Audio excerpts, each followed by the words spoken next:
If these guys don't want to get better, then they're coming out here for nothing. And I'm not seeing that. I'm seeing kids come out here and they want to play football.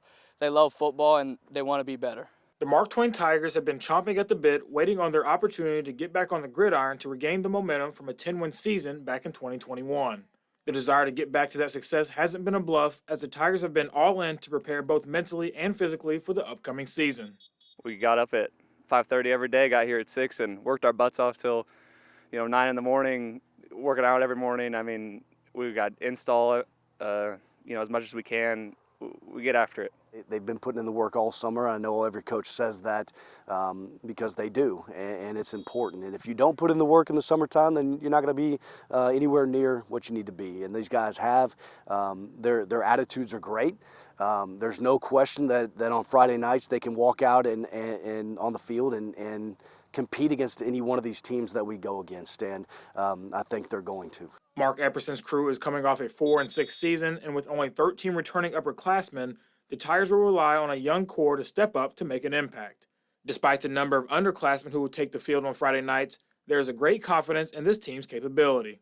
It's young potential. I mean, there's guys that we got playing that, have never touched a football field before, you know what I mean? We got guys that are going to step in, step up, make it happen. It has been easy to get this young group acclimated, as they have had senior Wyatt Evans as an example of want to. The all-conference lineman has not only been a coach on the field, but he has pushed this team all summer, knowing the hard work will show when the lights turn on.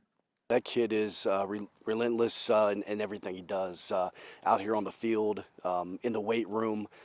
Extremely intelligent kid as far as the being on the field, and like I talked about, him knowing everything to help everybody else out.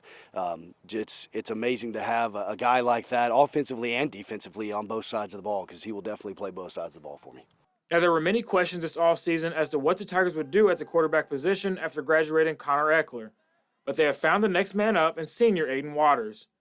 Waters played an integral part for the Tigers last season at wide receiver, racking up 9 catches for 201 yards.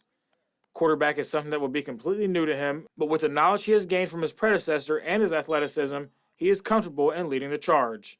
Connor, he was a really good quarterback. He was able to throw the ball when we needed him to. He read the defense pretty well. Learning from him, I picked up that you don't always have to throw the ball or throw the deep ball. You could make the little check downs, and that's what really counts. And his teammates and coaches have all the faith in the world that he will be a game changer under center.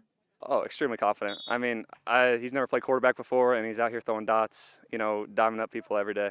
You mentioned all those things that we, when we were looking for a quarterback, those were all the things that in our minds we were thinking of. What kid around here, what kid do we have that can do this stuff? And he's one of them, that's going to step in there as QB, and definitely athletic, makes really good decisions throwing the ball, and can kind of direct the offense in the way that we want it to go. Now, we must address the elephant in the room, being the graduation of some big names in skill positions. The biggest being All-State specialist Dakota Preston.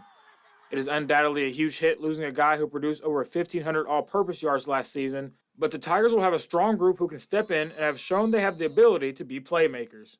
We've got Coden Miller, who's going to step in kind of to be a Lakota-type person on offense and defense, jets and different things. We've got Jack Dotson and Eli Tobin in the backfield that are going to help us out for those guys. We've got some younger guys in Armor and Landon Armor and some of those guys out there on the perimeter as far as that goes. And those guys will be on defense too. With the small group, you got to go Ironman football around here, and there's something to say about that. Defensively, the Tigers look to clean up their defense as a team who gave up 30.6 per game in 2021. They know they won't always be bigger or stronger than every opponent they face, but what will give this defense the boost they seek is the ability to bring physicality each and every time they step on the field. How big is physicality going to be for this defense this year? Huge. Physicality is, it's football. That's number one thing. Yeah, you can be able to read an offense, but if you can't get out there and fly around and make hits, it's not going to happen. We have high hopes for this season. We have small guys that fly around the field and make big hits. No one on this team is scared to take a hit or make a hit. It's hard over height all day. With all the work put in this offseason and seeing improvements every day in fall camp, the Tigers are confident they will open some eyes when it's all said and done. We're going to come in confident, like you said. I feel like if we put it all on the field and we leave it all on the field, we can be a good team. I think we can go past districts this year.